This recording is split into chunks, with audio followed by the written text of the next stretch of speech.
presentation, we are going to see the concept of cost. So, what are all the basic concepts we are going to see? So, there are many concepts by different authors. We are going to see a few concepts of cost. So, first, we are going to see what is the meaning of cost. The term cost refers to the monetary value of expenditures for raw materials, equipment, supplies, services, labor, products, etc. It is an amount that is recorded as an expense in bookkeeping records. So காஸ்ட்னா என்ன அப்படின்னு பார்த்தோன்னா நம்ம ஒரு business start பண்ணும்போது ஆகக்கூடிய செலவுகள், அதுக்கப்புறம் ஃபர்தராக ரன்னிங் பண்ணும்போது நடக்கக்கூடிய செலவுகள், இந்த எல்லா செலவுகளையும் வந்துட்டு நம்ம ஒரு புக் கீப்பிங்கில் ரெக்கார்ட் பண்ணி வைப்போம். ஸோ அந்த எல்லாமே அதுக்கு ஆகக்கூடிய அந்த எல்லா எக்ஸ்பென்சஸையும் என்ன சொல்கிறோன்னா காஸ்ட் அப்படின்றத சொல்கிறாங்க. Next concept of cost.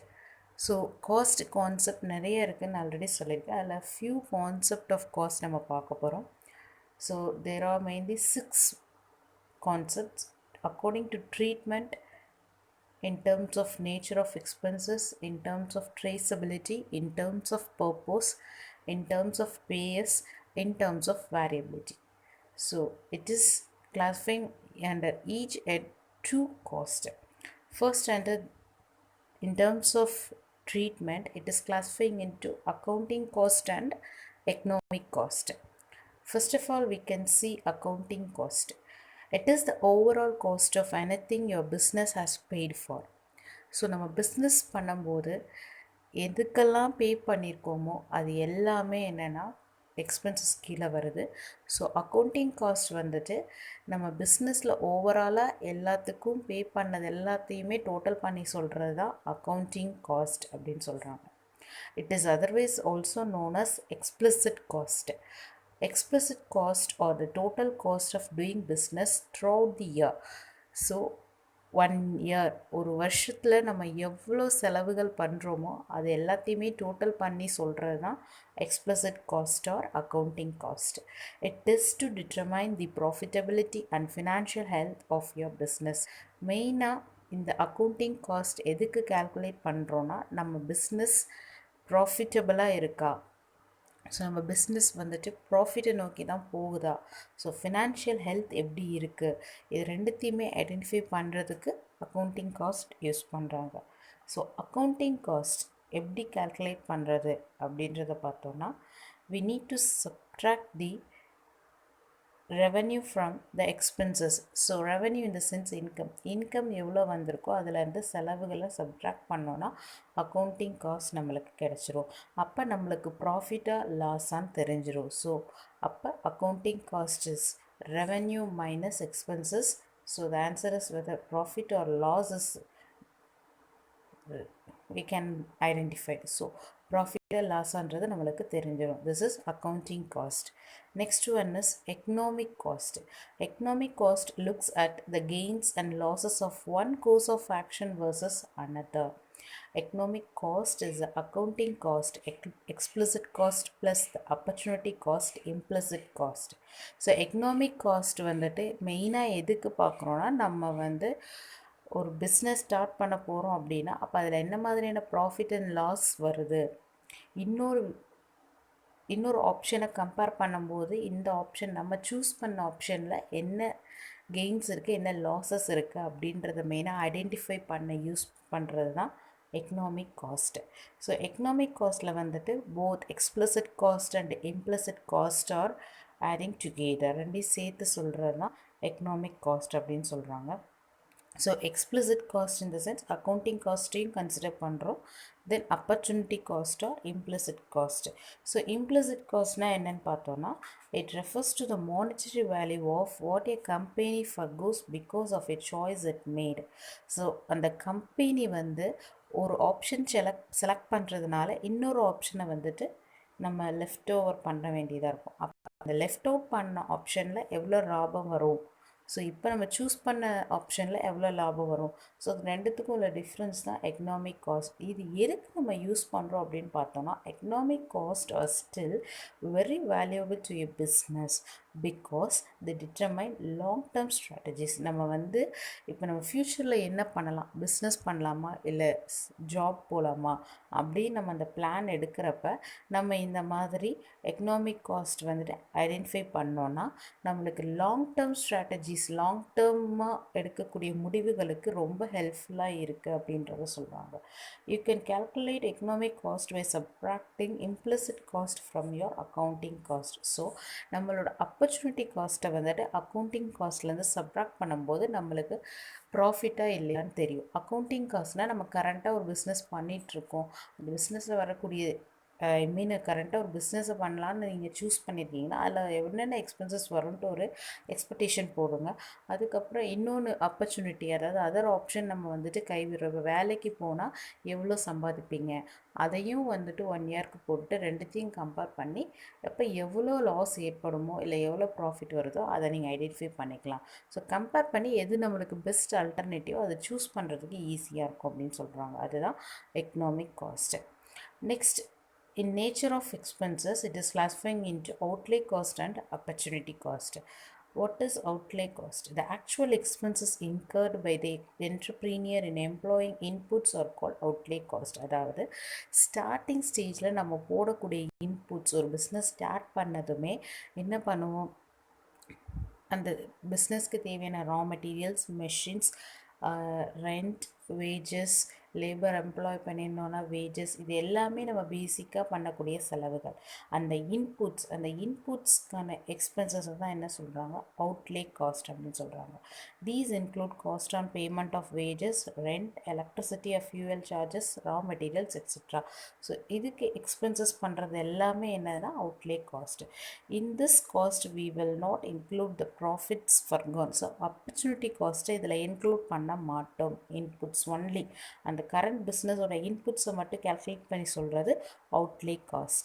Next, opportunity cost. Already we have seen outlay cost is also known as implicit cost.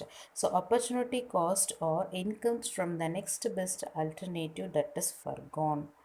So opportunity காஸ்ட்னால் என்னென்னு பார்த்தோன்னா, நம்ம ரெண்டு ஆப்ஷன்ஸ் இருக்குது. அதில் ஒரு ஆப்ஷனை நம்ம விட்டு கொடுக்கறதுனால நம்மளுக்கு வந்துட்டு என்ன லாபம் வந்து அதுக்கு இதுக்கு வித்தியாசத்தில் நம்ம வந்து அதை வேண்டான்னு விடுறோம். அப்போ அதில் என்ன இன்கம் வருது அப்படின்றத ஐடென்டிஃபை பண்ணுறது தான் opportunity cost. when the entrepreneur makes certain choices. The formula for calculating an opportunity cost is simply the difference between the expected returns of each option. So ஒவ்வொரு ஆப்ஷன்லேயும் நம்ம என்ன பண்ணோம், எவ்வளோ ரிட்டர்ன் வரும் ஃப்யூச்சரில் அப்படின்றத நம்ம வந்து எஸ்டிமேஷன் மாதிரி போட்டு கேல்குலேட் பண்ணணும். அதோட டிஃப்ரென்ஸ் தான் என்னது, நம்மளோட ஆப்பர்ச்சுனிட்டி காஸ்ட் அப்படின்றத சொல்கிறாங்க. ஸோ இதில் நம்ம சூஸ் பண்ண ஆப்ஷனில் ப்ராஃபிட் வந்தால் ஓகே, அப்போ அதுதான் நம்மளோட ஆப்பர்ச்சுனிட்டி காஸ்ட் அப்படின்னு சொல்கிறோம். Next one, traceability. According to traceability, it is classifying into direct cost and indirect cost. Direct cost. A direct cost is one that is directly associated with the production and manufacturing of a product. So direct காஸ்ட்னால் என்னென்னு பார்த்தோன்னா, நம்ம production பண்ணுற area இல்லை manufacturing பண்ணுற ஏரியாவில் மட்டும் உள்ள எக்ஸ்பென்சஸ். ஃபார் எக்ஸாம்பிள், அங்கே வரக்கூடிய raw materials, equipments, machineries, tools, labour wages, then other than that everything in that manufacturing area, what are all the expenses is going on, and the expenses எல்லாமே என்ன சொல்றோம்னா direct cost. A direct cost can be traced to the cost object, which can be a service, product or department. It is also known as traceable cost. Direct cost is calculated by adding direct material plus direct labor plus direct expenses. Next, indirect cost. An indirect cost is a cost that does not have an association to the product but is still taken by the company. So production or manufacturing ஏரியாவில் இல்லாமல் அதோட packaging complete ஆனதுக்கப்புறம் வெளியில் வந்து நடக்கக்கூடிய மற்ற expenses எல்லாமே என்னென்னா இன்டைரக்ட் காஸ்ட் அப்படின்னு சொல்கிறாங்க. ஃபார் எக்ஸாம்பிள் பார்த்தோன்னா, ஆஃபீஸ் எக்ஸ்பென்சஸ், சேல்ஸு, மார்க்கெட்டிங், இந்த மாதிரி எக்ஸ்பென்சஸ் எல்லாமே என்ன சொல்கிறோம், இன்டைரக்ட் எக்ஸ்பென்சஸ் அப்படின்றத சொல்கிறோம். So indirect cost may be either fixed or variable. Indirect cost include administration, personnel and security cost. It is also known as untraceable cost. So indirect cost equal to indirect material plus indirect labor plus indirect expenses. So இது எல்லாமே add பண்ணோன்னா indirect cost நம்மளுக்கு கிடைச்சிரும். Next, in terms of purpose, it is two types: incremental cost and sunk cost. So incremental cost அப்படின்னா என்னென்னு பார்த்தோன்னா, இந்த நேம்லேயே தெரியுது இன்க்ரீஸிங். இப்போ ஃபார் எக்ஸாம்பிள் ஒரு ப்ரொடக்ஷன் யூனிட் நடந்துட்டுருக்கு, நம்மளுக்கு ரன்னிங்கில் இருக்குது, அடிஷ்னலாக இன்னொரு ப்ரொடக்ஷன் யூனிட்டை ஸ்டார்ட் பண்ணலாம் அப்படின்னு நம்ம எதிர்பார்ப்போம். அப்போ அதை ஸ்டார்ட் பண்ணால் நம்மளுக்கு என்ன பெனிஃபிட் அதில் கிடைக்குதோ அதை தான் இன்க்ரிமெண்டல் காஸ்ட் அப்படின்றத சொல்கிறோம். So incremental cost is the total cost incurred due to an additional unit of product being produced. To calculate the cost difference between producing one unit and the cost of producing two units of them. So one unit produce பண்ணும்போது நம்மளுக்கு எவ்வளோ expense ஆச்சு, 2 யூனிட்ஸாக ஒரே டைமில் produce பண்ணும்போது எவ்வளோ cost ஆகுது அப்படின்றத நம்ம கேல்குலேட் பண்ணுவோம். So take the cost of producing 2 units of them and subtract the cost of producing 1 unit of them. So 2 unit produce பண்ணும்போது நம்மளுக்கு எவ்வளோ எக்ஸ்பென்ஸ் ஆகுது அப்படின்றது அந்த வேல்யூவிலேருந்து 1 யூனிட் ப்ரொடியூஸ் பண்ணும்போது எவ்வளோ எக்ஸ்பென்ஸ் ஆச்சு அப்படின்றத சப்ட்ராக்ட் பண்ணோன்னா நம்மளுக்கு இன்க்ரிமெண்டல் காஸ்ட் எவ்வளோ அப்படின்றது கிடச்சிடும். So the some you are left with is the marginal cost. நம்ம எவ்வளோ லெஃப்ட் பண்ணோமோ அதுதான் மார்ஜினல் காஸ்ட். அப்போ ஃபார் எக்ஸாம்பிள் ஒரு யூனிட் ப்ரொடியூஸ் பண்ணும்போது காஸ்ட் 100 ருபீஸ் ஆச்சு. ஸோ 2 யூனிட் ப்ரொடியூஸ் பண்ணும்போது 80 ருபீஸ் தான் எக்ஸ்பென்ஸ் ஆகுதுன்னா, ஒரு யூனிட் ப்ரொடியூஸ் பண்ண எலக்ட்ரிசிட்டியை தான் 2 யூனிட் ப்ரொடியூஸ் பண்ணும்போது சேம் எலக்ட்ரிசிட்டி யூஸ் பண்ண போகிறோம். ஸோ அப்போ நம்மளுக்கு என்ன ஆகும், அந்த பவர் கன்சியூமிங் ஈக்குவலாக இருக்கும், அந்த இடத்துல ப்ரொடக்ஷன் அதிகப்படுத்தியிருக்கும். ஸோ இந்த மாதிரியான சின்ன சின்ன விஷயங்களால் நம்ம 2 யூனிட் ப்ரொடியூஸ் பண்ணும்போது எக்ஸ்பென்சஸ் என்ன ஆகுது, கம்மியாகுது. ஸோ அதுதான் இன்க்ரிமெண்டல் காஸ்ட். அதை கேல்குலேட் பண்ணுறது தான் இன்க்ரிமெண்டல் காஸ்ட் அப்படின்னு சொல்கிறாங்க. Next one is sunk cost. So a sunk cost refers to money that has already been spent and which cannot be recovered. So ஏற்கனவே வந்துட்டு நம்ம ஸ்பெண்ட் பண்ணிட்டோம், பட் ஆனால் அதை நம்மளால் ரெக்கவர் பண்ண முடியாது அப்படின்றது தான். ஃபார் எக்ஸாம்பிள், சிம்பிள் எக்ஸாம்பிள் பார்த்தோன்னா, இப்போ நம்ம ஒரு மூவிக்கு போகிறோம், இல்லை மூவியில் வந்து ஒரு ப்ரொடியூசர் வந்து இன்வெஸ்ட் பண்ணியிருக்காங்க. ஸோ அந்த படம் வந்து நல்லா ஓடிச்சுனா மட்டும்தான் அவங்களுக்கு அதில் ப்ராஃபிட், இல்லாட்டினா ஒன்றுமே பண்ண முடியாது. அதில் போட்டது தான், அதை திரும்ப அவங்களால எடுக்கவே முடியாது. அதை தான் சொல்கிறாங்க சங்க் காஸ்ட்னால் நம்ம ஸ்பெண்ட் பண்ணிட்டோம், பட் ஆனால் அதை திரும்ப நம்மளால் எடுக்க முடியாது அப்படின்றது தான் சொல்கிறாங்க. ஸோ பிஸ்னஸ் ரிலேட்டடாக பார்த்தோன்னா, இப்போ நம்ம ஆட் கொடுத்துருப்போம், ரிசர்ச், அப்புறம் நியூ மெஷினரிஸ்லாம் வந்து இன்ஸ்டால் பண்ணியிருப்போம். இது எல்லாமே பண்ணிட்டு அந்த பர்டிகுலர் ப்ராடக்ட் வந்துட்டு மார்க்கெட்டில் நல்லா போகலைன்னா நம்ம இன்வெஸ்ட் பண்ண இந்த காஸ்ட்டெல்லாம் நம்மளால் திரும்ப ரெக்கவர் பண்ண முடியாது. So that type of cost is known as sunk cost. Next, according to payers, it is classifying into private cost and social cost. Private cost. These costs are incurred by the business in furtherance of its own objectives. Private cost na nothing but நான் ஒரு business நடத்துகிறேன்னா business ரிலேட்டடான எக்ஸ்பென்சஸை மட்டும் நான் deal பண்ணுறேன், அதுதான் private cost அப்படின்றது சொல்கிறாங்க. For example பார்த்தோன்னா, நம்ம மேனுஃபேக்சரிங் ஏரியாவில் உள்ள எக்ஸ்பென்சஸ், ப்ரொடக்ஷன், சேல்ஸ், அட்வர்டைஸிங், இதில் உள்ள எக்ஸ்பென்சஸ் எல்லாமே நான் பண்ணுறேன், அது எல்லாமே என்ன சொல்கிறாங்க, ப்ரைவேட் காஸ்ட் அப்படின்னு சொல்கிறாங்க. Next, social cost in the sense it is the society that be a social cost for private interest and expenses of the business. So social cost, for example ஒரு கெமிக்கல் இண்டஸ்ட்ரி ரன் ஆகிட்டுருக்கு, அந்த chemical இண்டஸ்ட்ரியிலேருந்து வெளியே வரக்கூடிய கழிவுகள்னால என்ன ஆகுது, அங்கே வரக்கூடிய அந்த ஏரியா தண்ணி, அந்த ஏரி தண்ணி, ஆற்று தண்ணியெல்லாம் வீணாக போகுது. அந்த தண்ணியை வந்து ஆற்றுல கலக்கிறதுனால நிறைய பேர் சஃபர் ஆகுறாங்க அப்படின்ற மாதிரி நிறைய இஷ்யூஸ் வந்திருக்கு. ஸோ அந்த மாதிரி இஷ்யூஸில் அந்த கம்பெனி கண்டிப்பாக மேக்ஸிமம் வந்து என்ன பண்ணியிருக்கணும், அதுக்கேற்ற செக்யூரிட்டி மெஷர்ஸ் பண்ணியிருக்கணும். அப்படி பண்ணாத பட்சத்தில் என்ன பண்ணுவாங்க, யூஸ்வலாக சொசைட்டி தான் பண்ணும். ஸோ அந்த கவர்மெண்ட்டோ யாராவது வந்து ஸ்டெப் எடுத்து அதை வந்து கிளியர் பண்ணி கொடுப்பாங்க. ஸோ அந்த சொசைட்டி அந்த மாதிரி பண்ணுறது சோஷியல் காஸ்ட்டாக போயிடும்.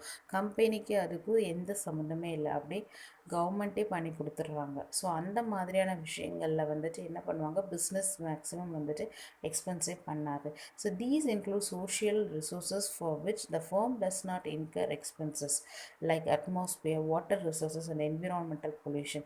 ஸோ அந்த கம்பெனினால் வரக்கூடிய pollutions, so water resources affect ஆகுறது, அட்மாஸ்பியர் அஃபெக்ட் ஆகுது அப்படின்னா அது பொதுவாக சோஷியல் காஸ்ட்டில் போயிடும். பிஸ்னஸ் அதில் வந்து எந்த ஒரு எக்ஸ்பென்சஸும் மேக் ஓவர் பண்ணாது. That is social cost. Next, according to variability, it is classifying into variable cost and fixed cost. So variable cost in the sense these costs will vary depending upon the output that the business generates. So நம்ம production பண்ணி சர்டின் output வந்திருக்கு, அந்த அவுட்புட்டோட cost வந்துட்டு ஒவ்வொரு டைமும் என்ன பண்ணியிருப்போம், மாறி இருக்கும். ஸோ அந்த அவுட்புட்டோட காஸ்ட் ப்ரொடக்ஷன் வந்துட்டு எப்படி இருக்கோ அதை பொறுத்து என்ன பண்ணுறோம், அதோட காஸ்ட்டை ஃபிக்ஸ் பண்ணுறோம். For example, less production will cost fewer expenses and vice Versa. அதாவது கம்மியாக ப்ரொடியூஸ் பண்ணியிருக்கோன்னா அப்போ அந்த எக்ஸ்பென்சஸ் என்ன ஆகும், கம்மியாகும், அப்போ மாறும். அதே மாதிரி ப்ரொடக்ஷன் அதிகமாக இருந்தால் எக்ஸ்பென்சஸ் அதிகமாகும், அப்போ காஸ்ட்டும் அதிகமாகும். அதான் வேரியபிள் காஸ்ட் அப்படின்னு சொல்கிறாங்க. Expenses on the purchase of raw material and payment of wages are example of variable cost. அதாவது ரா மெட்டீரியல், இப்போ இந்த மந்த் ரா மெட்டீரியல் வாங்குகிறோம், இந்த மந்த் 10 rupees இருக்குன்னா நெக்ஸ்ட் மந்த் அது வந்து 12.5 அப்படின்னு மாறுறதுக்கு வாய்ப்புகள் இருக்குது. ஒரே ரேட்டில் இருக்க வாய்ப்புகள் இல்லை. அதே மாதிரி தான் வேஜஸ் பே பண்ணும்போது நம்ம என்ன பண்ணுவோம், அந்த டைம் ஒரு வேஜஸ் பே பண்ணுறோன்னா குறிப்பிட்ட டைமுக்கு மேலே அவங்களுக்கு இன்க்ரிமெண்ட் அந்த மாதிரி போட்டு கொடுக்கும். இந்த மாதிரி வேரியபிள் காஸ்ட் இருக்கும் அப்படின்றத சொல்கிறாங்க. ஸோ வேரியபிள் காஸ்ட் எப்படி கேல்குலேட் பண்ணோன்னா, number of unit produced into variable cost per unit. So variable காஸ்ட்னால் வந்துட்டு சேஞ்ச் ஆகிட்டே இருக்கும் அப்படின்றத சொல்கிறாங்க. Next one fixed cost. Fixed cost are those which do not change with the volume of output. எவ்வளோ output வந்தாலும் சரி, நீங்கள் ப்ராஃபிட்டில் போதும் லாஸில் போதும் எதுவுமே அதை பற்றி கவலை இல்லை, இவ்வளோ பே பண்ணால் இவ்வளோ தான் பே பண்ணணும் அப்படின்றது தான். So a business incurs them regardless of their level of production. Example of these include payment of rent, taxes, interest on a loan, etc. Of course, நம்ம ரெண்ட் பே பண்ணுறது லாஸில் போனாலும் எவ்வளோ பே பண்ணிகிட்ருக்கோமோ அதே ரெண்ட்டு தான் பே பண்ணணும். டேக்ஸ் எவ்வளோ பே பண்ணுறோமோ அவ்வளோ தான் பே பண்ணணும். பேங்க் லோன்ஸ் எவ்வளோ பே பண்ணுறோமோ அதை தான் பே பண்ணணும். எலக்ட்ரிசிட்டி பில் எவ்வளோ வந்திருக்கோ அவ்வளோ தான் பே பண்ண முடியும். நம்ம லாஸில் போகிறோன்றதுக்காண்டி அதை போய் நம்ம இஷ்டத்துக்கு மாற்றி பே பண்ண முடியாது. ஸோ ஃபிக்ஸ்டு காஸ்ட் ஃபார்முலா எப்படி கால்குலேட் பண்ணுறோன்னா, total cost of production minus variable cost per unit into number of units produced. So these are all the different concepts of cost. So we have seen first one according to treatment, accounting cost and economic cost. Then according to nature of expenses, outlay cost and opportunity cost. Then according to traceability, direct cost and indirect cost. Next, according to payers, it is private cost and social cost. Then according to variability, direct variable cost and fixed cost. So these are all the different concept of cost. So viewers, if you like my video, kindly subscribe my channel, like my video, share my video and comment my video. Thank you.